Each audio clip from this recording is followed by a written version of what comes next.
ये जन आक्रोश रैली है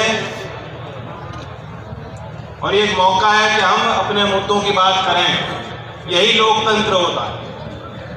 लोकतंत्र में 13 महीने के आंदोलन नहीं चलने चाहिए। लोकतंत्र नई संसद भवन के निर्माण से मजबूत नहीं है। लोकतंत्र की जड़ें तब मजबूत होंगी जब सत्ताधारी, जब ताकतवर लोग जिनके हाथ में देश की बागडोर है, वे आखिरी अंतिम छोर पे खड़े व्यक्ति की आवाज सुनेंगे। आज पूरे उत्तर भारत के किसान यहाँ है और सिर्फ उत्तर प्रदेश और हरियाणा नहीं, पूरे उत्तर भारत के राजस्थान से लेकर पंजाब जो ग्रामीण समाज है, रोटी और बेटी का हमारा साथ, रोटी और बेटी का साथ। फसल अलग अलग है, जातियां अलग हैं, अब लोग गोत्र भी गिनते हैं, धार्मिक मान्यताएं अलग अलग, लेकिन नस्ल, लड़ाई, पहचान एक है कि नहीं एक है? बताओ मानते हो? यही हमारी ताकत है। यहाँ बहुत बढ़िया बातें हुई हैं। गुरुनाम जी को तो इतना अनुभव है और उन्होंने जो बात रखी, जो प्रस्ताव रखे हैं, मैं अपनी सहमति दर्ज करना चाहता हूँ। इससे पहले प्रदीप हुड्डा जी हमारे साथी नौजवान, इन्होंने भी कलम की बात कही। फिर उन्होंने आपको चौधरी चरण सिंह जी की याद दिलाई। बोल। आज जो लोग चौधरी चरण सिंह जी के दिल को नहीं समझ पाए, उनके सपने को नहीं देख पाए, क्या बात तोड़ा, उनकी भाषा को नहीं समझ पाए, तो फिर तो कभी कभी कहते हैं कि चौधरी चरण सिंह जी बहुत एम्बिशियस, वो सत्ता में आना चाहते, और चौधरी चरण सिंह जी खुल के कहते कि देश में क्या किसान परिवार का कोई व्यक्ति प्रधानमंत्री क्यों नहीं बने, और इसी को प्रधानमंत्री बनना चाहते। मैं इसमें कोई गलत बात नहीं मानता हूं। और जिस दिन चौधरी चरण सिंह जी ने लाल किले से संबोधन देश के आदिवासी, गरीब और किसानों के लिए किया, उसी दिन से झोपड़पट्टी में और गांव में रहने वाले, गुर्बत में रहने वाले लोगों की महत्वाकांक्षाएं बढ़ गई, उनके इरादे बन गए, उनके हौसले अगर आज भी जिंदा है वो इसलिए है कि हमारे बीच के चौधरी छोटू राम और चौधरी चरण सिंह जी हमें रास्ता दिखा रहे हैं।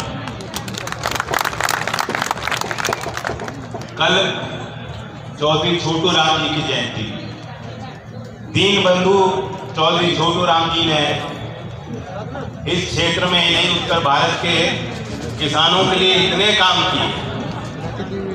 आपको सिंचित जमीनें दिलाई, नौकरियां दिलाई, किसान के अस्तित्व को बचाने के लिए संघर्ष किया।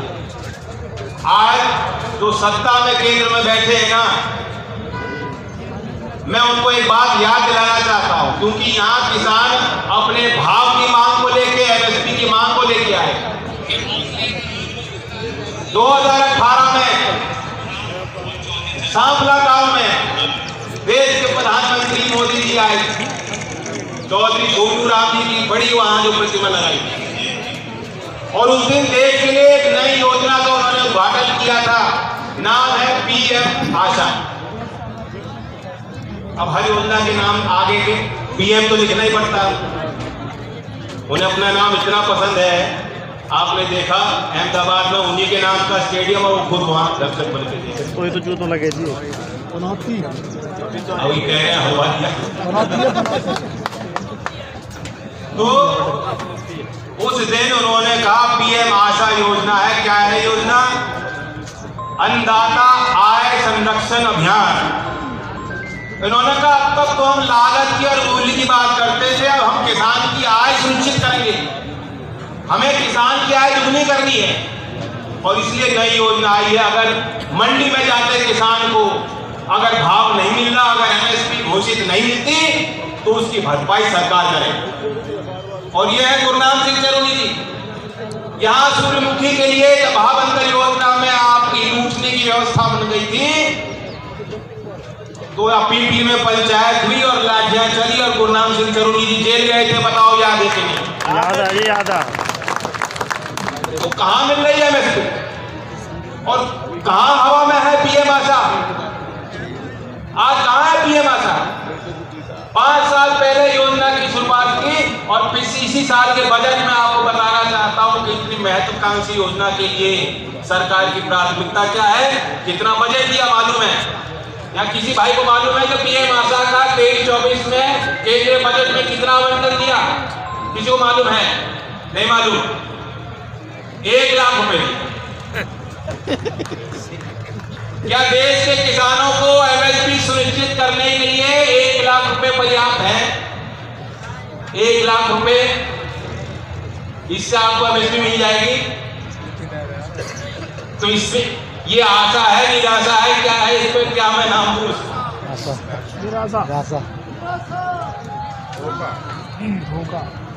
तो हमें और आपको एक दूसरे की तरफ देखना होगा, अपने संगठन मजबूत करने। आपने आंदोलन लड़ा, इसी महीने के 19 नवंबर को फतेह दिवस के तौर पे घोषित किया गया कि सरकार ने बातें मान ली, चलो लौटो भाइयों, अपने घर की ओर लौटो। जश्न का माहौल था, लेकिन आज फिर हमें संगठन अपना मनाना होगा, अपनी बातें रखनी। और कवि दुष्यंत कुमार की कविता में सुनाना चाहता हूं, हौसला बनाने की। मैं लिख के लाया हूं, पढ़ के सुनाऊंगा, क्योंकि एक एक शब्द का मोल होता है, कहीं एक इधर का उधर हो गया तो बात कमजोर हो जाए। दुष्यंत कुमार जी कहते हैं कि फिर धीरे धीरे यहाँ का मौसम बदलने लगा है, वातावरण सो रहा था, अब आंख मलने लगा है। पिछले सफर की ना पूछो, टूटा हुआ एक रथ है जो रुक गया था कहीं पर, फिर साथ चलने लगा है। हमको पता भी नहीं था वो आग ठंडी पड़ी, जिस आग पर आज पानी सहसा उबलने लगा है। जो आदमी मर चुके थे मौजूद हैं इस सभा में, हर एक सच कल्पना से आगे निकलने लगा है। ये घोषणा हो चुकी है, मेला लगेगा यहाँ, हर आदमी घर पहुंचकर कपड़े बदलने लगा है। बातें बहुत हो रही हैं मेरे तुम्हारे विषय में, जो रास्ते में खड़ा था पर्वत पिघलने लगा। तो पर्वत भी पिघलेंगे। ये बुलेट ट्रेन बनाने हैं, बुलेट ट्रेन की बात करते हैं, किसान को अपनी तूफान मेल कैब तैयार करनी हो। सत्ता में बैठे लोग देख लें कि किसान की तूफान मेल दिल्ली जाने को तैयार हो रही है। और हरियाणा में भी देख लें, बहुत बुरा लगता है हरियाणा की सरकार किस तरह से पक्षपात करती है। हमने पहले ऐसा इतना अहंकार किसी में नहीं देखा जितना खट्टर साहब में है, जो पहले पार्षद भी नहीं थे और सीधा मुख्यमंत्री बना दिया आपने। कभी पार्षद भी नहीं थे और सीधा मुख्यमंत्री बन गए खट्टर साहब। किस्मत हो तो ऐसी हो, बहुत किस्मत वाले। और कैसे धमकाते हैं ऐसी सभा में, जब महिला हमारी माता खड़े होकर कहती है रोजगार की बात, कहते चंद्रयान में बैठा दूंगा। तो आप भी देख लो कौन लोग लायक हैं, किस पद के लायक हैं, कौन लोग नालायक हैं। ये फैसला किसको लेना है भाई? ये यहाँ की माता बहनों को लेना है, यहाँ नौजवान भाइयों को लेना, हरियाणा के आपको लेना है। और मेरा दिल कहता है, मैं गुरनाम जी के संघर्ष के साथ, मेरा दिल कहता है अगर किसान मान ले ठान ले तो ये सत्ता का अहंकार भी चूर चूर हो जाएगा।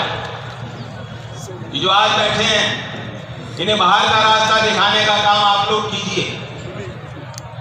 कर्ज माफी की बात इन्होंने करी, कॉर्पोरेट खेती की बात इन्होंने करी। मैं आपको याद दिलाता हूं, चौधरी चरण सिंह जी कांग्रेस पार्टी के नागपुर अधिवेशन में नेहरू जी के रूसी मॉडल के प्रस्ताव के खिलाफ क्यों लड़े?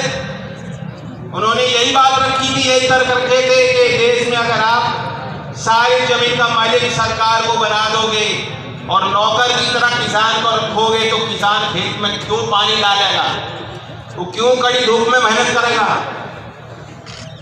किसान अपनी जमीन का काश्तकार मालिक हो, उसका सम्मान हो, उसे उचित मूल्य मिले, उसे सामाजिक सुरक्षा मिले, वो देश के राजनीतिक और सामाजिक मुख्य धारा में हो। तब ये देश खुशहाल हो सकता है, वरना देश की खुशहाली का और कोई रास्ता नहीं है, कोई रास्ता नहीं दिखाई देता। कर्जे की बात, हरियाणा में मार्च 2022 में विधानसभा में सरकार ने जवाब दिया कि हरियाणा के सहकारी बैंकों में 10,500 करोड़ रुपए बकाया है। ये सिर्फ सहकारी बैंकों का कर्जा बकाया है। NSSO जो केंद्र सरकार की संस्था है, उनके हाल के सर्वेक्षण में जो 2018 का आंकड़ा उन्होंने 2019 में जारी किया, हर किसान परिवार पे औसतन 74,000 रुपए का कर्जा बकाया है। और किसान जो 10,000 रुपए नहीं चुका पाते, कभी कभी आत्महत्या कर लेते हैं। और 14.5 लाख पिछले 9 वर्षों में बड़े पूंजीपति उद्योगपतियों का माफ होता है, वो घटक लेते हैं और डकार मान लेते हैं और नया कर्जा उनको फिर भी मिलता है। चौधरी चरण सिंह जी ने नमाज की घोषणा की। चौधरी छोटू राम जी ने आपको महाजन के चुंगल से बचाने के लिए कानून बनाए। अब फिर समय आ गया, बात सिर्फ कर्ज माफी की नहीं, कर्ज मुक्ति की भी होनी चाहिए। चुंगल से कैसे बचाओगे? मेरा एक प्रस्ताव है। आज देश में जब बड़े पूंजीपति का खाता बकाया हो जाता है तो बैंक वाले उसके घर जाते हैं और पूछते हैं, भाई 100 रुपए तुम्हें देने हैं, कितना दे पाओगे? वो सेठ कहता है, मैं तो इतना दे सकता हूं। वो कहता है, चलो 10 रुपए दे दो, इन आसान किस्तों में दे दो, बाकी 90 रुपए माफ। और किसान अगर 10,000 रुपए नहीं चुका सकता, पूरी की पूरी सरकार आपके घर की पूर्ति करती है और उस किसान को जेल में डालती है। अगर पूंजीपति का 14.5 लाख करोड़ रुपए माफ हो सकता है तो एक ऐसी संस्था होनी चाहिए जो निरंतर देखे, किसान की फसल खराब होती है, तुरंत उसको छूट मिलनी चाहिए, किसी को पूछने की जरूरत नहीं, तुरंत छूट मिलनी चाहिए। हमारे उत्तर प्रदेश से यहाँ आए किसान, अरबों रुपए गन्ने की खेती कर रहे किसानों का बकाया है, लेकिन बिजली का बिल उनका माफ नहीं होता है। सरकार अपने ड्यू माफ नहीं करती है। कैसे कैसे वो अपने स्कूल की बच्चों की फीस देते हैं। तो केंद्र में एक नई संस्था का निर्माण हो। हम सिर्फ बार बार कर्ज माफी की बात ना करें, राजनीति से अलग कर दिया जाए। जैसे जो तंत्र आज बड़े खातेदारों के लिए है, वही तंत्र छोटे खातेदारों के लिए, गरीब के लिए, स्टूडेंट लोन लेने वाले और खेती करने वालों के लिए होना चाहिए। और इस संबंध में एक मसौदा मैं तैयार करूंगा, गुरनाम सिंह जी की से मशवरा करके वो तैयार होगा और संसद में मैं उसको पेश करूंगा। मैं आपका आशीर्वाद और सहमति आपका। हम सब जिंदा कौम के लोग हैं, लेकिन अकेले हम कुछ नहीं कर सकते। चौधरी छोटू राम जी और चौधरी चरण सिंह जी की विराट विचारधारा को संभालने का मैं आपका आशीर्वाद चाहता हूं, सहयोग चाहता हूं। और आप पहचान करो कि हमारे बीच के जो भी लोग काबिल हों,